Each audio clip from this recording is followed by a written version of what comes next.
spirit that you got yourselves into, because I believe this is the first time that this space will feature a concert that uses 3 pianos in the same time. We've had a couple of 2-piano concerts here. They tend to sound rather loud.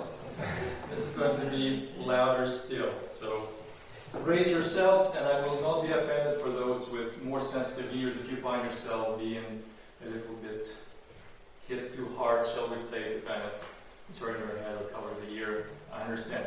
Anyway, for those who haven't met me, I am Anatoly Larkin, and I just want to, I guess, talk a little bit about what we're doing here, what this is, just to set up a little bit of a context.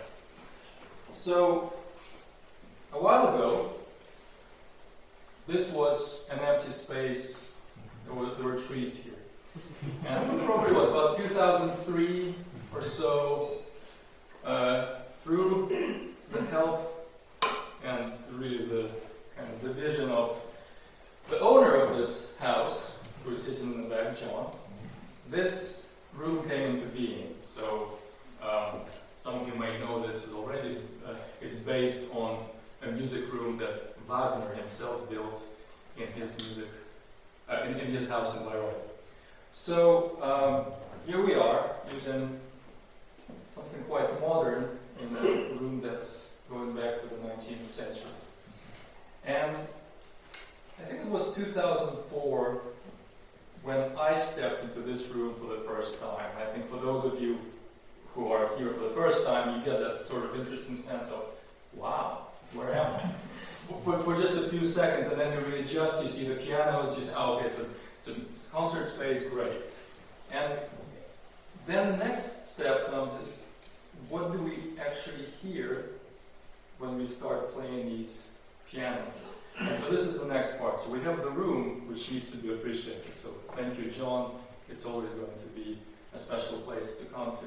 But the other part is these instruments. So we have a Yamaha 9-foot concert grand, a Bösendorfer 10-foot Imperial concert grand, and this Hamburg Steinway piano, also 9 feet. So they're all full-size concert pianos. There used to be a New York 9-foot piano. It is currently residing in John's mother's house.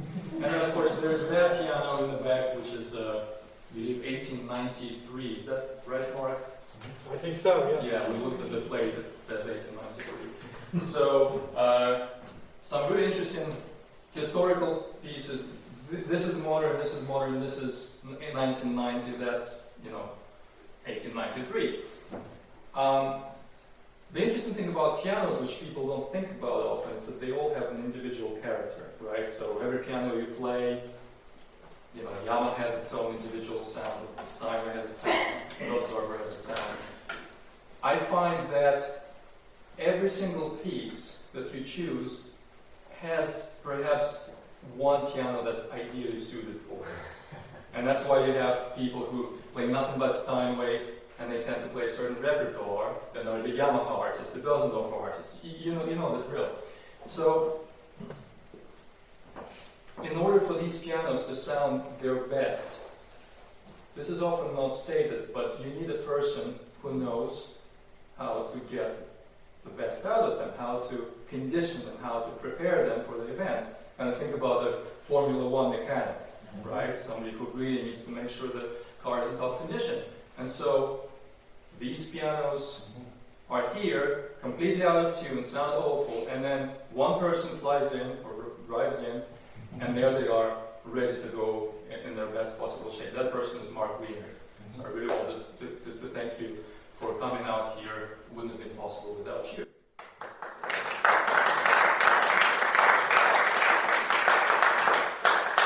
So I've highlighted John, I've highlighted Mark.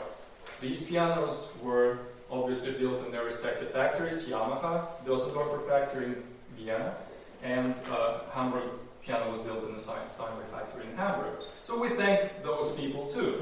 However, there's a special thing about each one of these 3 pianos, not that piano, however. They all have the technology that allows them to play by themselves. So in other words, imagine that the fingers that I use to press the keys can be removed, and the keys move in exactly the same way. So for that, in the case of Yamaha, we thank the Japanese engineers. For the case of the Bösendorfer, we thank the father of this technology, Wayne Stahnke, who lives in Nevada. And this was outfitted with the technology by a fellow called Richard Shepard from England. Now, they're all indebted to Wayne for fathering this technology. Yamaha consulted him, Richard Shepard consulted him. He is still very much alive and continues to refine this technology. Recently it was acquired by Steinway in New York.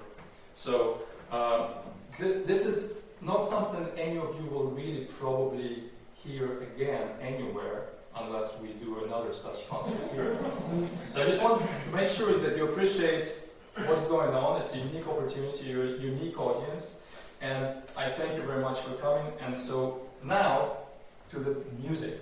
We have to thank even more people, right? So I will begin the concert with the piece that really started this whole riot about what is modern music, what is it doing to our traditional music of the 19th century. And that's Stravinsky's Rite of Spring. In 1913, you probably heard the story, there were all kinds of stories about it. People walked out, people jeered, some people loved it. 7 years go by, and it's accepted as the masterpiece of modern music. So 1913, Rite, 1920, masterpiece. After this piece, just jumping ahead a little bit, I will present a premiere by a modern composer sitting in this audience. And I'm wondering what the reaction will be to his piece. Everybody armed with tomatoes? Okay, so back 2 years ago in 2013, right, 100 years after the premiere, Carolina Ballet and many other ballet companies around the country decided to commemorate the premiere of this piece by staging a ballet. And of course, those richer places who could afford to hire the full orchestra. Most other places had to deal with an arrangement for 2 pianos, right? So what's the best way to recreate an orchestral sound if you only want to pay 2 people? Of course, you could, I guess, take a recording and play through those awful speakers that they have in all those theaters, but let's have live music, right? That's what music is all about, live. And Carolina Ballet knew a pianist called Tad Hardin, who happened to be my colleague at this place before the end of that. And we played this piece together. So we learned to play Rite of Spring on 2 pianos. There's only one problem. The arrangement that everybody uses for the 2-piano Rite of Spring is actually 4 hands on 1 piano. So there's always a compromise. There are so many interesting colors that the orchestra uses, and you can't play some of them because you can only do so much with 20 fingers on 1 piano. So I thought, let's do something here. Figured out how we can add a little material here and there, and so suddenly I have this new arrangement that's kind of like Stravinsky, arranged by Stravinsky with additions by Larkin and suggestions by Hardin. And so then I think, well, okay, maybe I should really put my efforts together and put the score together. Maybe people will pick it up, start playing it in concerts around the world.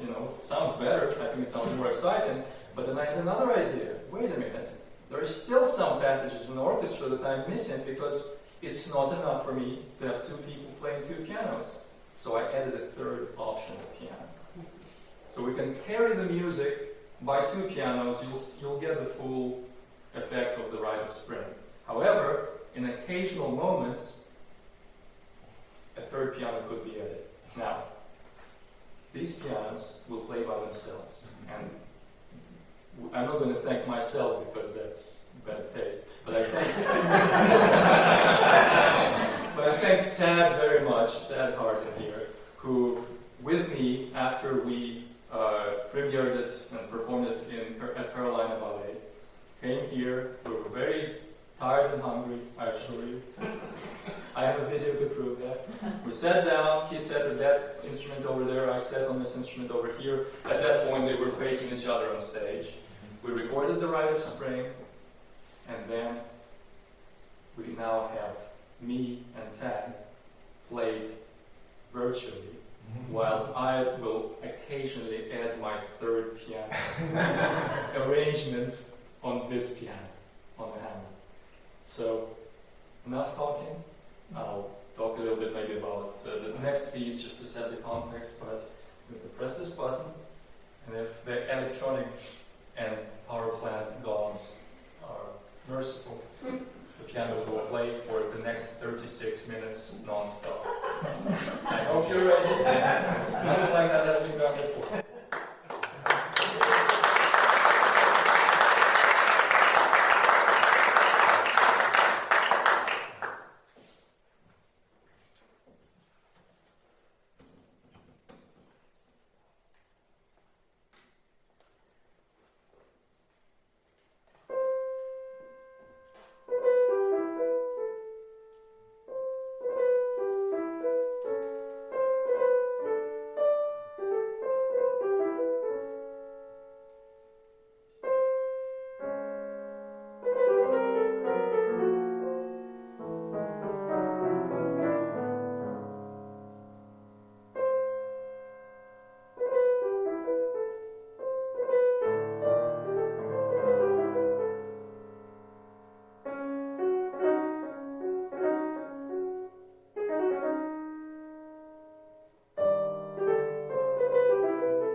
to match the volume of this. No, thank you very much. So, premiere of the arrangement, and my hope, honestly, is that concert halls that play Rite of Spring play something like this. Sounds more impressive. 4 hands for 1 piano played on 2 pianos, not so impressive. I'm biased. Okay, so that's 36 minutes. Our next work, which is indeed a real premiere, is half that. So your ears will not be as fatigued. We voted, what's the best way to schedule the program. This first, this last, and then decided let's do it in the chronological order. Seems to make sense. So, real quick. The work is by a composer, very much alive today, 46 years old. And there is that. Okay. So, I'm not sure where my music for this went. Yes, this is right here. So, I mean, you can probably tell I love modern music, right? So, I compose sometimes, but life is such that I mostly collaborate with composers and try to help get their works performed. And, since my goal in life is to be kind of an active member of the musical world, I met John at some point in Minneapolis in 2004. And I started playing his solo pieces, but all the meanwhile, while I'm learning all these really difficult works for 1 piano, he's writing a massive symphony for 3. And so we kind of talk about, it would be nice to have this symphony played, can we find the players? Well, everybody's busy. And I say, well, I've been working with these really great pianos. Maybe they can be our players. And so we talk about that and how to make that possible. And I teach the pianos to play his music pretty much perfectly. There's only one problem. Well, a couple of problems, but okay, here are 2 main problems. So some of you may know this, but for those who don't, pianos have the sustain pedal, the regular loud pedal we all use, the quiet pedal, the left pedal, and there's the one in the middle. And most people, including the composers, don't really know how it works. Well, what it does is it allows you to hold down some notes, right?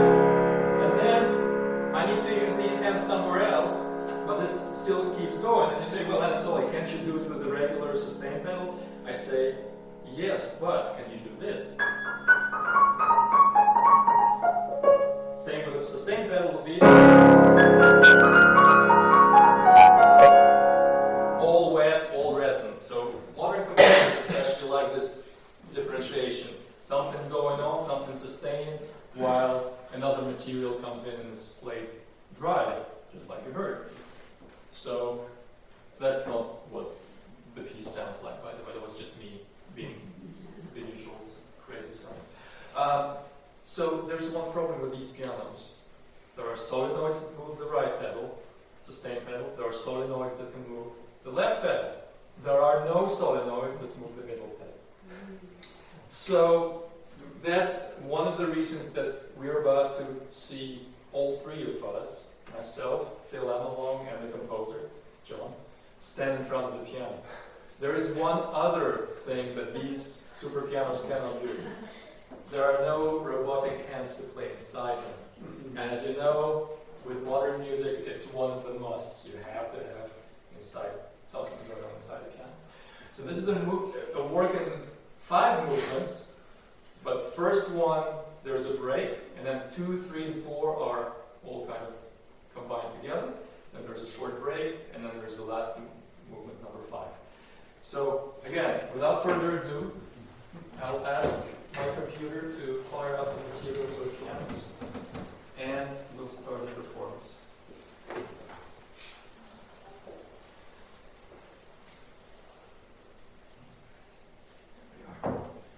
Ready? I need my score.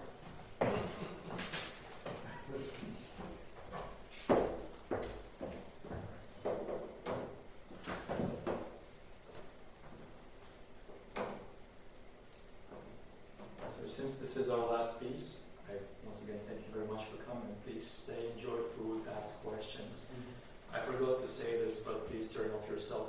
pirate is over there. The phone is somewhere in the house. Just in case.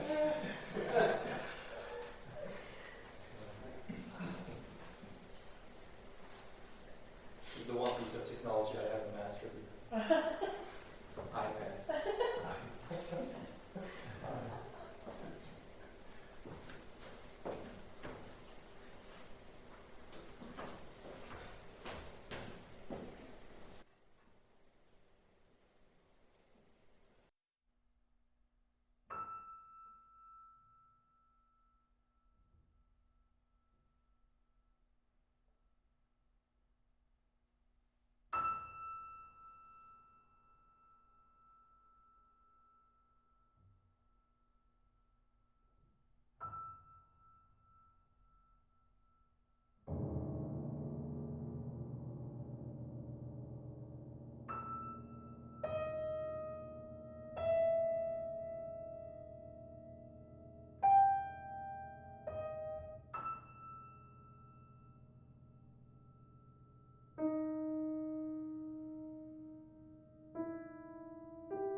let's have